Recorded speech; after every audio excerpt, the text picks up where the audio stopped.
बिस्मिल्लाहिर्रहमानिर्रहीम। आज हम डिस्कस करने जा रहे हैं properties of real numbers with respect to multiplication. Last video में हमने डिस्कस किया था properties of real number with respect to addition, और आज हम डिस्कस कर रहे हैं properties of real number with respect to multiplication. ठीक है, तो उसमें जो पहली प्रॉपर्टी है वो है क्लोजर प्रॉपर्टी।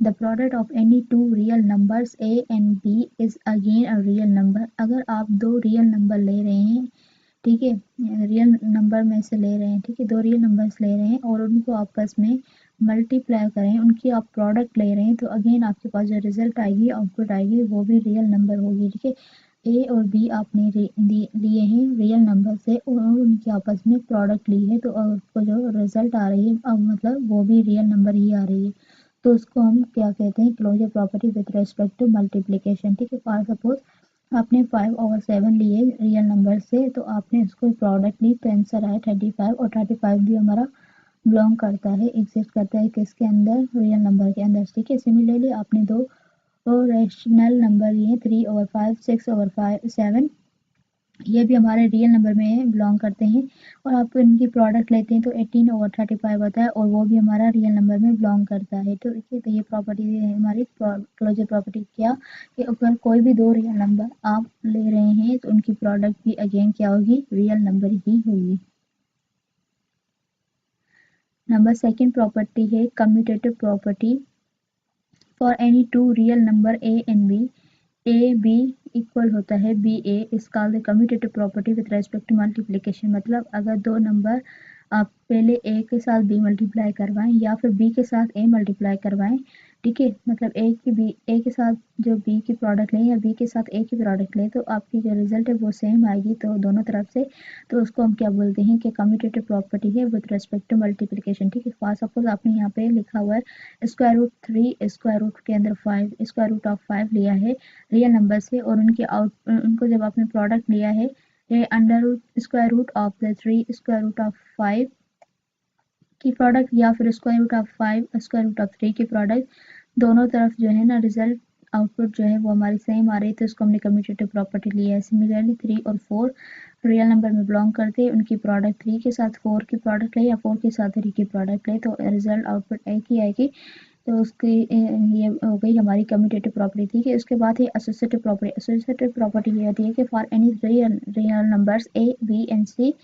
ठीक है, अगर पहले दो रियल नंबर प्रोडक्ट लो और उसकी जो आउटपुट आए उसके बाद थर्ड वन जो रियल नंबर उसकी प्रोडक्ट लो और उसकी रिजल्ट के साथ, या फिर पहले आप ए रखो, पहले जो बाद वाले दो नंबर है उनकी आपस में प्रोडक्ट लो और जो रिजल्ट है उसके साथ में फर्स्ट वाले की प्रोडक्ट लो, तो इसको हम क्या कहते हैं कि associative property with respect to multiplication. For suppose आपने तीन नंबर लिए 4 5 6 रियल नंबर से, ठीक है, पहले आपने 4 के साथ 5 की प्रोडक्ट ली, फिर जो आंसर आएगा उसके साथ 6 की प्रोडक्ट लेंगे। ठीक है, क्योंकि हमारे पास ब्रैकेट है तो मतलब पहले हमें ब्रैकेट वाला ही सोल्व करना होता है, उसके बाद हमें नॉन ब्रैकेट पार्ट सोल्व करना होता है। ठीक है, यहाँ पे जो पहले ब्रैकेट वाला पार्ट है 5/6, ठीक है, अकॉर्डिंग टू द प्रॉपर्टी पहले आप इनकी प्रोडक्ट लेंगे, उसके बाद आप 4 को उनके साथ प्रोडक्ट लेंगे, तो रिजल्ट दोनों तरफ सेम आएगी, तो उसको हम बोलेंगे एसोसिएटिव प्रॉपर्टी। अगर इनके सेम ना आती तो हम क्या बोलते हैं, वो एसोसिएटिव प्रॉपर्टी हमारी नहीं है। ठीक है, तो ये हमारी एसोसिएटिव प्रॉपर्टी है। सिमिलरली ये वाली एग्जांपल पे लिखी हुई है, आपने तीन नंबर लिए हैं और उनकी आपने प्रोडक्ट ली है अकॉर्डिंग टू दैट प्रॉपर्टी। ठीक है, तो और उसके बाद है मल्टीप्लिकेटिव आइडेंटिटी। मल्टीप्लिकेटिव आइडेंटिटी क्या होती है, for any real number A and there exist a number 1 belong करता है रियल नंबर पे। ठीक है, जैसे हमने properties of real number with respect to addition पढ़ी, तो वहाँ पे भी क्लोजर कम्यूटेटिव और एसोसिएटिव एडिटिव आइडेंटिटी। ठीक है, तो यहाँ पे अब मल्टीप्लिकेशन के साथ हम डिस्कस कर रहे हैं, तो ऑब्वियसली हम मल्टीप्लिकेटिव आइडेंटिटी देखेंगे। एडिटिव आइडेंटिटी हमारा 0 था, लेकिन यहाँ पे जो मल्टीप्लिकेटिव आइडेंटिटी है वो है 1। ठीक है, मतलब आप किसी भी नंबर को 1 के साथ मल्टीप्लाई करेंगे तो अगेन आपको वही रिजल्ट आएगी। ठीक है, जैसे आप जीरो किसी भी रियल नंबर के अंदर 0 ऐड कर रहे थे, क्योंकि एडिटिव आइडेंटिटी का कॉन्सेप्ट है, तो हमारे पास वही रिजल्ट आ रहा है। सिमिलरली फॉर मल्टीप्लिकेशन में ये कैसे कि अगर आप कोई भी रियल नंबर ले रहे हैं, ठीक है, वो आप जो 1 है वो भी रियल नंबर में ही बिलोंग करता है। ठीक है, उसके साथ आप मल्टीप्लाई लेते हैं तो रिजल्ट आपको वही नंबर आएगा। ठीक है, तो इसलिए हम इसको 1 को क्या कहते हैं, मल्टीपल आइडेंटिटी। मतलब 1 को हमने जिस नंबर के साथ मल्टीप्लाई किया तो हमें वही आउटपुट मिली, इसमें कोई डिफरेंस नहीं आया। ठीक है, तो इसको हमने मल्टीपल आइडेंटिटी कहा।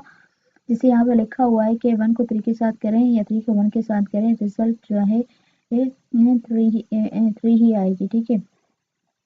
फिर 3/5 को 1 के साथ करें या 1 को 3/5 के साथ करें, रिजल्ट 3/5 ही आएगी। तो इसको हमने क्या कहा कि जब हमारे पास रिजल्ट सेम आए किसी भी नंबर के साथ मल्टीप्लाई करने से, मतलब 1 के साथ मल्टीप्लाई करने से हमारे पास रिजल्ट सेम आती है, तो वो हम कहते हैं तो 1 हमारा मल्टीप्लेटिव आइडेंटिटी हो गया, ठीक है। ये एमसीक्यूज में हमसे पूछा जाता है कि एडिटिव आइडेंटिटी कौन सी है, ठीक है। तो हम बोलेंगे वो 0 है। मल्टीप्लेटिव आइडेंटिटी कौन सी है, वो हमारी 1 है, ठीक है।